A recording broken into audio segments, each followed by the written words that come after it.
श्रवण मंगल भी होगी और श्रीप्रद भी होगी, श्री देने वाली भी होगी। तो गोपिकाएं कह रही हैं कि वो आसक्त नहीं है। वेदांत देशिक रामानुज मत के बड़े अच्छे विद्वान,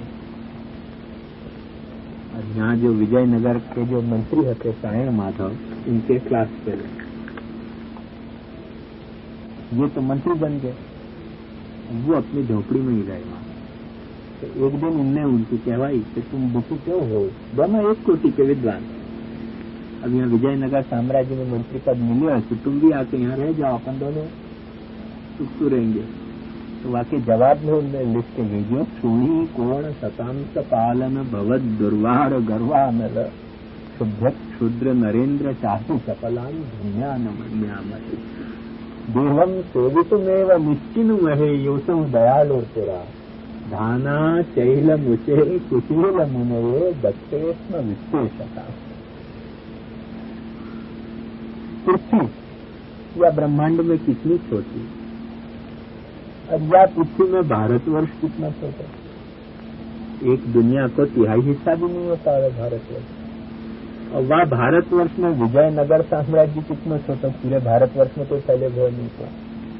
वह विजयनगर साम्राज्य के सिंहासन पर बैठ के और जो गर्व से अग्नि से निरंतर जलते रहते हो, वाकु ऐसे चाटुकारिता के वचन उनको ठंडो रखना। ये पवित्र पात्र तथा अनुन्माद करी हवी थी। मेरे पात्र ऐसे हैं, तेरे पात्र तो ऐसे हैं, ऊंचे होंगे पर चोर चोर सके ऐसे तेरे पात्र हैं, और पवित्र नहीं है। और मेरे ऐसे पवित्र पात्र हैं कि जिनको चोर भी चोर नहीं सके, मैंने मट्टी के पात्र अतस्कर ग्राह्य पवित्र पात्र तथा अनुन्माद करी हवी थी। हवी जो है वो कैसी है, उन्माद कर हवी नहीं है, भोजन है मेरा, मैं भी पेट भर के खाऊं, पर क्या खाऊं, चना खाऊं खाली, हमें उन्माद नहीं है कोई तरह को, कोई तरह को आलस नहीं है कि खा के पड़ गए, सो गए, आराम कर रहे हैं, ऐसे उन्माद नहीं है। अनुन्माद करी हवी तो मेरा जीवन चल रहा है, मैं क्यों तेरे ये छोटे से क्षुद्र राज्य में आके और गुलाम बनूं। मैंने वेदांत देशिक अपने आप को भगवत घंटा अवतार कहते, वैकुंठ में जो भगवान को जगाने के लिए घंटा है वास्तव में अवतार। और यूँ कहें कि तिरुपति बालक मैंने वेंकट मैंने वरदराज स्वामी ने प्रसन्न होकर उनसे होकर कि तू मेरे घंटा का अवतार, मैंने जैसे घंटा बजे वैकुंठ को तो सब कुछ सुनाई पड़े, ऐसे वेदांत देशिक जा बखत बोले कभी भी बात तो सबको सुनाई पड़ती थी वैष्णवता की। मैंने कहते थे सगर वो कहें कैसे काव्येषु कोमल धियो वयमेव नान्ये तर्केषु कर्कश धियो वयमेव नान्ये कृष्णे निवेशित धियो वयमेव नान्ये। काव्य में कोमल बुद्धि है तो हमारी है और कोई चीज है। चक्रवर्ती साम्राज्य अपने को क्या है, तर्केषु कर्कश धियो, तर्क में यदि कर्कश बुद्धि कोई की है तो हमारी है, और कृष्णे निवेशित धियो वयमेव नान्ये, कृष्ण में बुद्धि चौटी है, हमारी चौटी है। उसको बोलने में ऐसी गरज है उनके, जैसे घंटा बजते और गांव में सुनाई पड़े, ऐसे भक्त थे। हम आप कहें कि वरदराज स्वामी ने प्रसन्न हो कि उनको ये एक दिन आशीर्वाद दियो कि तू मेरे वैकुंठ को घंटा है, कि तू या तरह तू निनाद करे। ये के लिए उनके ग्रंथ की कॉपी करवे गोसाई जी ऐसे दक्षिण यात्रा पधारे, और शतदूषणी उनकी कॉपी करी, लिख के गोसाई जी उत्तर में पधरा गए। ऐसे ये जो न्यासादेश है ना महाप्रभु जी को श्लोक, वो भी वेदांत देशिक को श्लोक है। न्यासादेशेषु धर्म क्या जनवचन, तो मूल वेदांत देशिक को श्लोक है, वो महाप्रभु जी ने अपने में इनकॉर्पोरेट किया।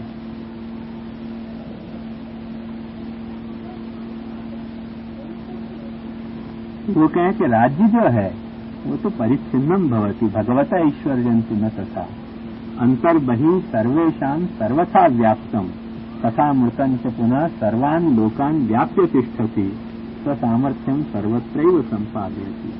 भगवान को जो ऐश्वर्य है वो तो अंतर्बहि सर्वत्र व्याप्त है, माने ऐसा कोई स्थल नहीं है कि जहाँ भगवद ऐश्वर्य नहीं हो। ये राजान के ऐश्वर्य के जैसा भगवद ऐश्वर्य नहीं है। तस्मात् स्वरूपतो धर्मतश्च भवत् सदृशी कथेति तया कृत्वा जीवनम न तु सता।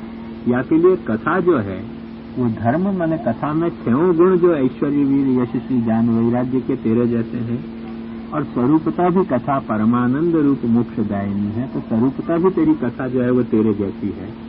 या के कारण जो है वो हम जीवित हैं, ये सामर्थ्य हम जीवित हैं, यदि ये अपराध है तो तेरो है। दबी भाषा ये है यहाँ। हम जीवित हैं तो ये अपराध मेरा नहीं है। ये तेरा अपराध है जो हमको जिला रहे हैं, यदि अपराध है तो। और यदि कोई तरह की सेवा है तो कौन सी आई नहीं चाहिए।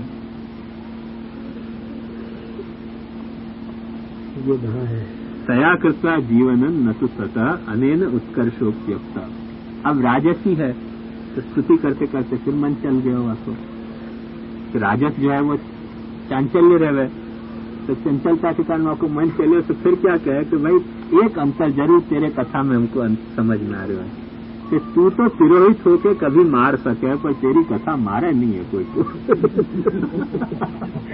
तू जैसे तिरोहित हो गए हो, अभी हमारे साथ खेल रहे हो तो कीड़ा कर रहे हो तो अच्छा हो, तो तू सब गुण तेरे में होते, पर अभी छुप गए हो तो छुप के हमको मारने के चक्कर कर रहे हो। तेरी कथा में एक क्वालिटी बेटर ये है कि वो छुपे नहीं है और मारे नहीं है। तेरी कथा हर वक्त प्रकट रहे है, वैसे तू छुप जाए पर तेरी कथा चलती रहे हमारे मन और वाणी में। ये जो है वो तेरी कथा को एक गुण अधिक है। ज्यादा बरस रहे हो कि खाली नाटक कर रहे हो? नाटक बड़ा क्यों कर दो ऐसा?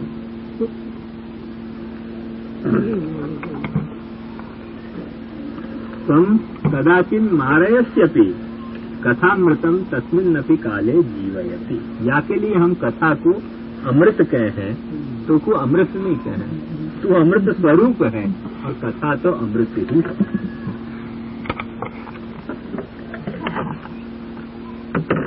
बहुत पढ़ रहे होता है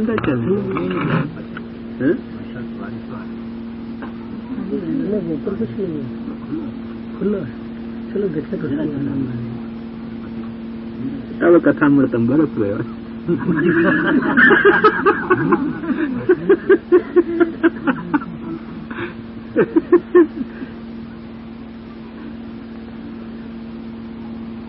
भगवान स्वतंत्र कथामृतम परतंत्रम इत्येतावान विशेष।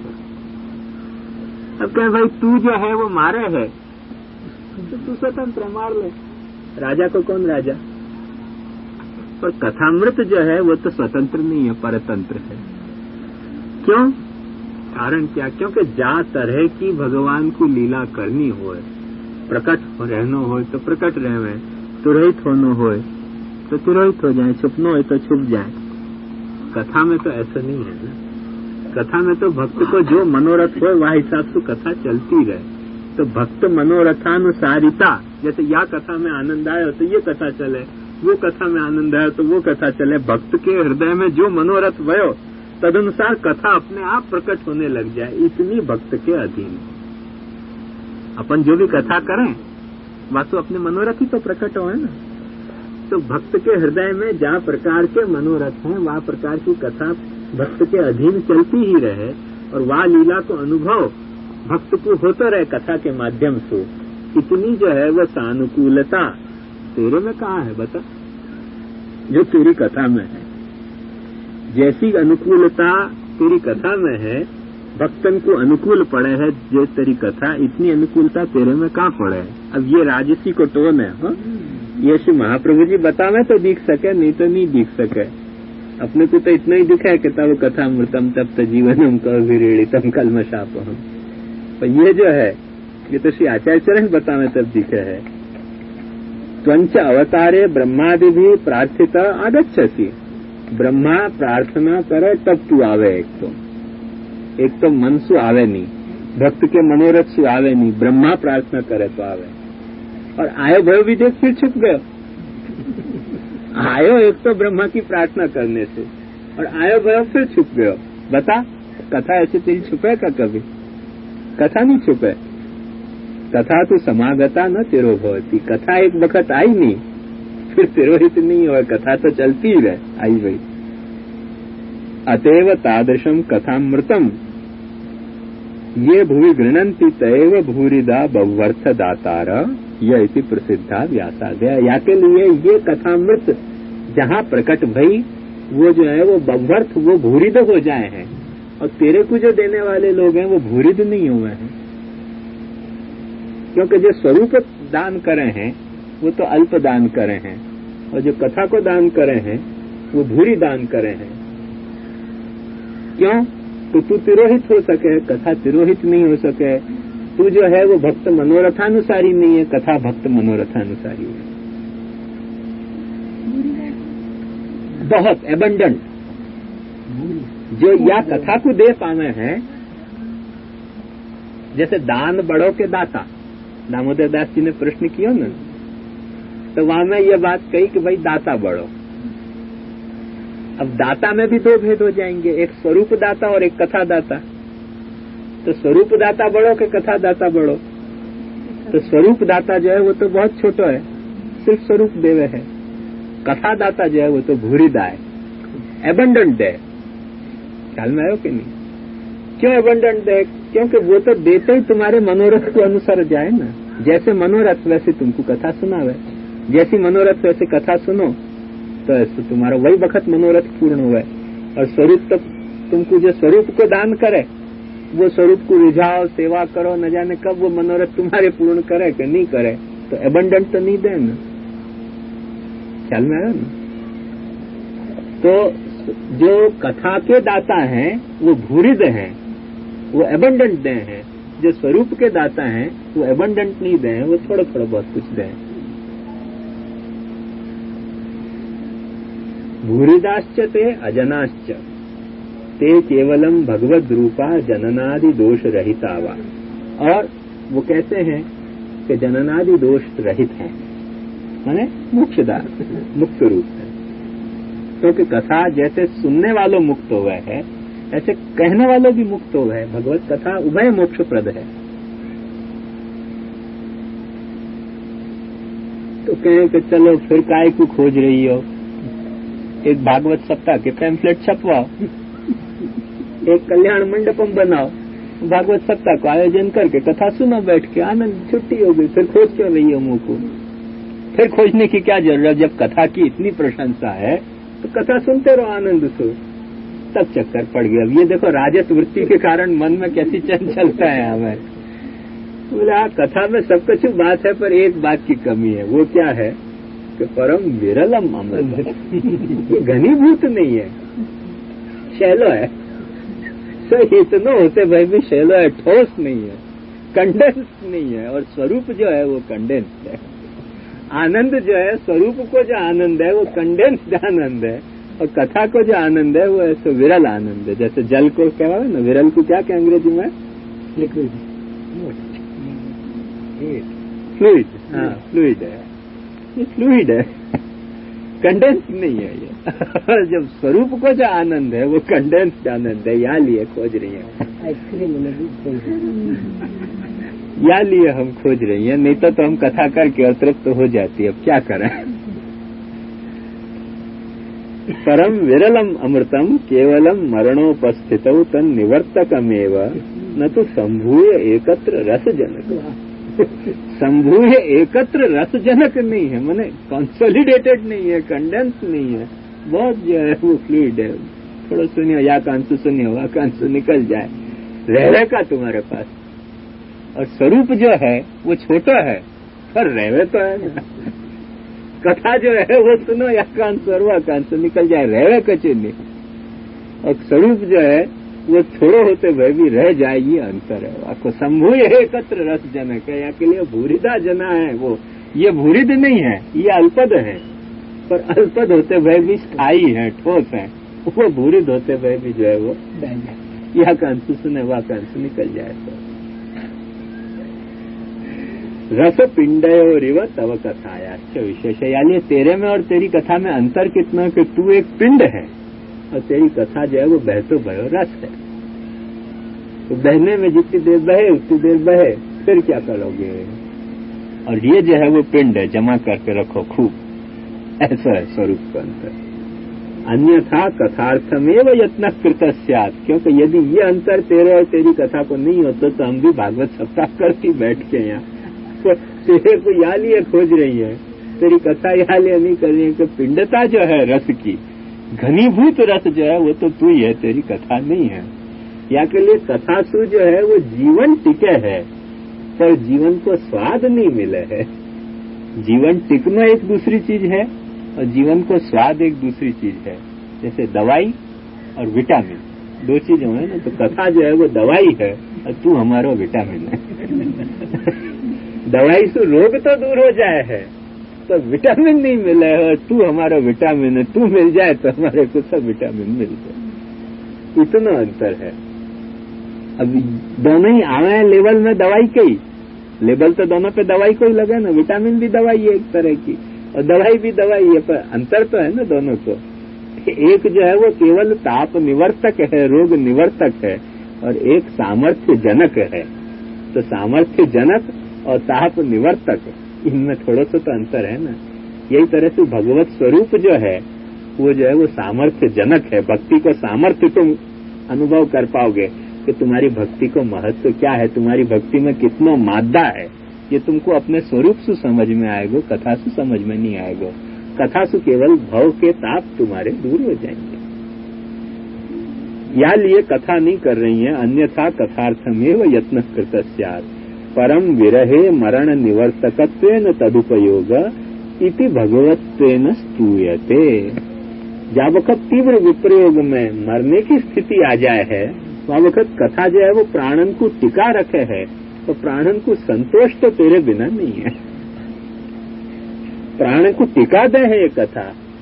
अब जैसे अपन यात्रा में जावे, चारों चीज नहीं बनती है, दाल भात रोटी शाक, तो टिकड़ा ले जाए, टिकड़ा खा खा के टिके रहे अपने प्राण। अब वो टिकड़ा कितने दिन खाना हो, एक बार खावे, यात्रा में खावे, 2 4 10 दिन खावे, तो 12 ही महीना टिकड़ा खाने की नौबत आ जाए तो घंटा ला तो छोड़ो। ऐसे जो है वो संभूय रसजनक नहीं है, याली हम कथार्थ यत्न नहीं कर रही हैं, नहीं तो हम तेरे को नहीं खोजती, कथा ही कर लेती आपस में मिल के बैठ के। पर अभी या बखत तो टिकड़ा से ही काम चल रहा है, तो टिकड़ा की स्तुति कर रही है। तू आ जाए तो तेरी स्तुति करेंगी, ये तो अंदर से मेणा है। हम कथा की स्तुति क्यों कर रहे हैं? जैसे बच्चा, 2 बच्चा हो और एक बच्चा अपनी बात नहीं मानते हो, तो अपन एक बच्चा की स्तुति करें ना, ये कितना शाना है, देखो ये कितना अच्छा है, अपन तुलना करें ना, ये अच्छा है, तू तो उद्यमी है। ऐसे कथा की प्रशंसा कर रही है। असल कारण क्या कि तू उधम बंद कर दे छुपवे को। तू यदि छुपवे को उधम बंद कर दे तो वह बच्चा की कोई बेचारी की प्रशंसा नहीं है। तो तू उधम कर रहे हो छुपवे को, तो यह बच्चा की प्रशंसा हो रही है कि ये बच्चा बड़ा शाना है, देखो ये उधम करे। तो वाकी प्रशंसा गरीब की खुद की कसे नहीं, वो उधम करे तो या की प्रशंसा है, नहीं तो या की कोई प्रशंसा नहीं। यहाँ तरह से ये सारी कथा की जो प्रशंसा है ये तू छुपे भयो है, याली ये कथा की प्रशंसा है। कोई कहे कि ऐसे मरण निवर्तकत्वेन तदुपयोग इति भगवत्वेन स्तूयते, याली भगवान जैसी है, भगवान जैसी हम कह रहे हैं। नहीं तो तू प्रकट हो जाए तो तू ही भगवान है, हमारे ऊपर नहीं करे तो क्या करे, चल तेरे बजाय कथा अच्छी है कम से कम हमको। अतस्ते भगवत कथा कथकई बहुदत्तमिति तद्वशात जीवनम। या के लिए जो भगवत कथा के जो कथक हैं उनने बहुत दियो है लोगन को, या लिए क्योंकि और वो दियो है या सु उनके जीवन टिके हुए हैं, नहीं तो जीवन टिके कैसे जो भगवत कथा न हो। तो जा वक्त जो है वो संसार ताप से झुलसे भय आदमी है। बाकी भवौषधि तो जो है वो कथा ही है, बिना भगवत कथा के भवौषधि नहीं है। पर वह भवौषधि से जब भव रोग दूर भयो वह वक्त विटामिन तो भगवान स्वयं ही है, भगवत कथा नहीं। एतत् सात्विक क्या है, ये राजस और सात्विक होने के कारण या के विचार में थोड़ी सात्विकता भी है और छुपे छुपे ऐसे मेणाएं भी अंदर के हैं राजस भाव के, तो टकोर भी करती जाए भगवान को और शब्द सात्विकता के वापरे। ख्याल में आया न, क्योंकि जो है वो राजसी होते हुए भी सात्विक है, तो थोड़े सात्विक भाव से मेणा मार रही है ठाकुर जी को। ये जो है वो बतायो तव कथामृतम तप्त जीवनम कविभिरीडितम कल्मषापहम श्रवण मंगलम श्रीमदाततम भूरि गृह्णन्ति ते भूरिदा जनाः।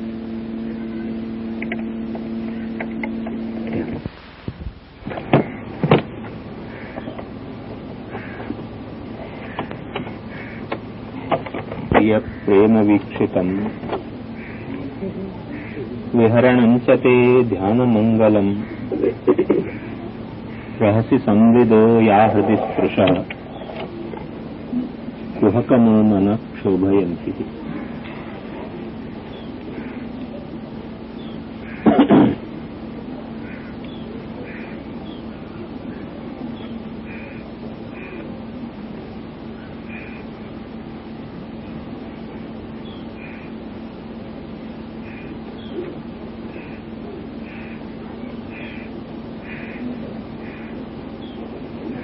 प्रभु का स्वरूप रसात्मक है।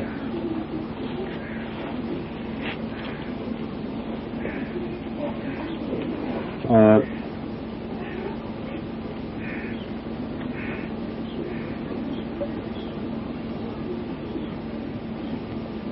जो भी रस है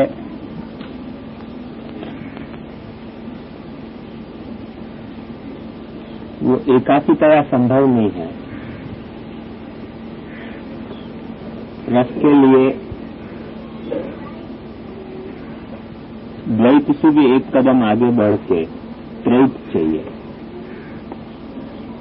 रस चाहिए, रस को भोगता चाहिए और रस को भोग्य चाहिए।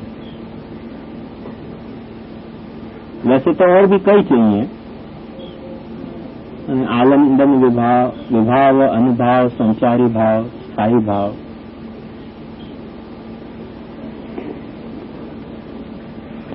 पर जब वक्त रस अपने चरम अवस्था पर पहुंचे, रसानुभूति,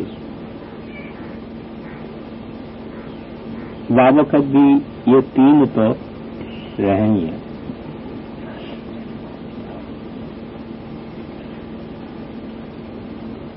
जैसे अध्ययन, यद्यपि शास्त्रकारों ने अध्ययन अध्यापन को रस नहीं माने, क्यों छुप के बैठे, पर्दा है करते? अच्छा, तो फिर वहीं बैठो ना, या बाजू बैठ जाओ। ठीक है, यहाँ ठीक है।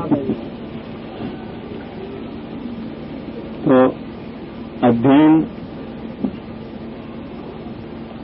चलते हुए, तो जो अध्ययन अपन कर रहे हैं विषय, वो एक विषय चाहिए, एक अध्यापक चाहिए, एक अध्येता चाहिए। युद्ध चलते हुए तो युद्ध चाहिए, एक दो योद्धा चाहिए। बिना दो योद्धा के अकेला आदमी कहाँ तक युद्ध कर सके, कितना युद्ध कर सके और कौन से युद्ध करेगा? तो जो भी रस हैं, चाहे तो श्रृंगार हो, चाहे हास्य हो, हंसने हो अपने को, तो हास्य की स्थिति चाहिए, हास्यास्पद बात कोई चाहिए या व्यक्ति चाहिए, और हंसने वाले अपन चाहिए। अकेला आदमी हंस कैसे सकेगा? काय पे हंसेगा, क्यों हंसेगा? स एकाकी में रमते स द्वितीय में इच्छत। प्रभु परमानंद स्वरूप तो है ही, पर परमानंद स्वरूप होते भय भी परमानंद की जो परमता है वो रस में जाके अभिव्यक्त हुआ। एक आनंद जब तक कोई रस को आकार ग्रहण नहीं करे तब तक वो निराकार आनंद कहलाता है, और जब वक्त कोई भी आनंद रस को आकार ग्रहण कर ले तब वो साकार आनंद हो जाए। ये एक अंतर है। क्योंकि एक सामान्य बात बताऊं, जैसे कि मजा तो अपने को हर चीज में आवे, सुख तो अपने को हर चीज में हुआ, पर वह सुख को स्पष्ट आकार अपन कब माने कि वह सुख को निश्चित कोई एक मनोभाव हो। तो प्राचीन शास्त्रकारों ने रस के बारे में विवाद हो गए, कोई में कई 9 रस हैं, कोई में कई 12 रस हैं, कोई में कई 1 रस है, कोई में कई 4 रस हैं। ये विवाद क्यों है? मूल याल ये कि एक निश्चित मनोभाव सुख के निश्चित मनोभाव कितने हैं? मनोभाव माने सेंटिमेंट, और एक ऐसा सेंटिमेंट जो लिंगरिंग सेंटिमेंट हो, या को संस्कृत में स्थायी भाव है। मूड तो कई आवे अपने, जैसे बच्चा भयो रात को जगावे रोके तुमको, तो गुस्सा नहीं आवे? गुस्सा आवे बच्चा पे, गुस्सा आवे तो वो गुस्सा प्यार को गुस्सा आवे कि द्वेष को गुस्सा आवे, है ना?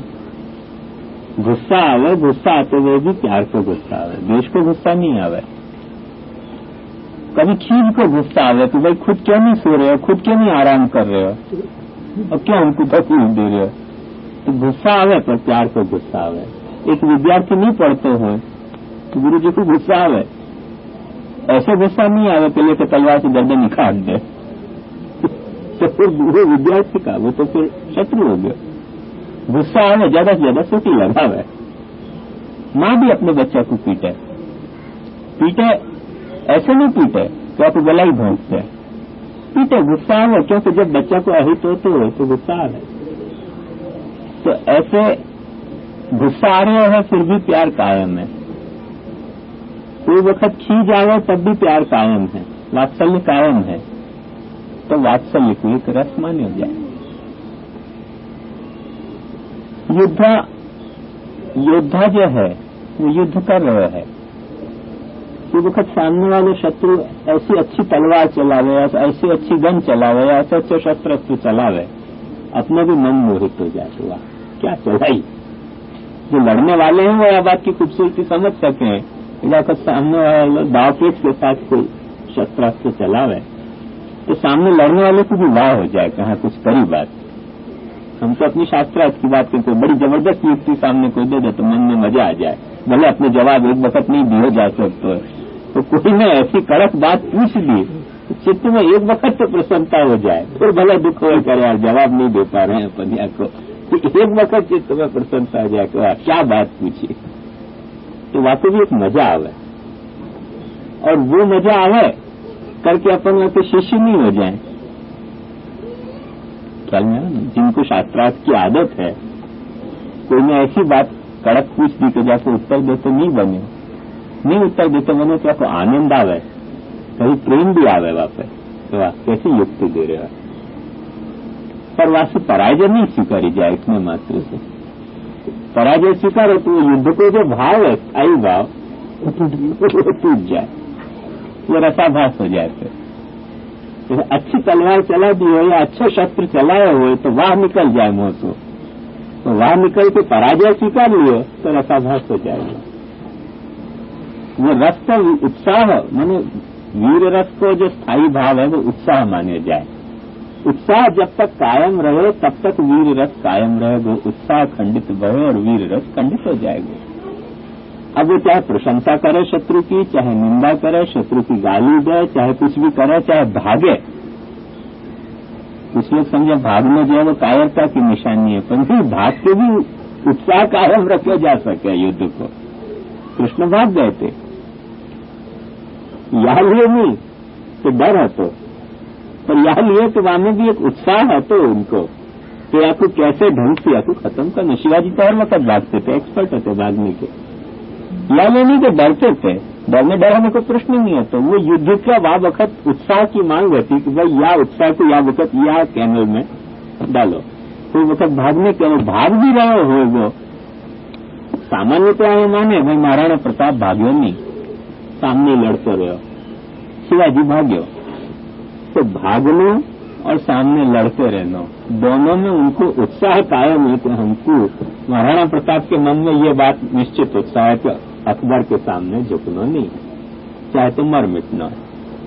शिवाजी के मन में ये उत्साह कायम है कि भागूंगा पर औरंगजेब के सामने माथा नहीं टेकूंगा, चाहे तो बदमाशी से भागूं, चाहे छद्म करके भागूं, चाहे वीरता से भागूं, चाहे लड़ूं, जो कर सकता हूं करूं, पर औरंगजेब के सामने सिर नहीं टेकूं। यहाँ पे जो बीजापुर के जो पठान बादशाह थे, राजा थे, सुल्तान थे, उनके सामने सिर नहीं टेकूं, यह बात तो उत्साह कायम है। यदि उत्साह खंडित है तो वीर रस खंडित हो जाए। जो भी है वहां में एक स्थायी भाव कायम रहे तो वो आनंद जो है वो आकार ग्रहण कर ले। लड़ने में जो सुख है वो आनंद है, अपने को भी आनंद आवे, पर अपने आनंद में लड़ने के उत्साह नहीं हुआ। घर में तुम्हारे झगड़ा हो जाए कोई वक्त, कोई सुख नहीं झगड़ा हुआ, तो वो उत्साह को झगड़ा नहीं है, वो तो कोई प्रेम को झगड़ा होगा, वो झगड़ा को उत्साह नहीं है।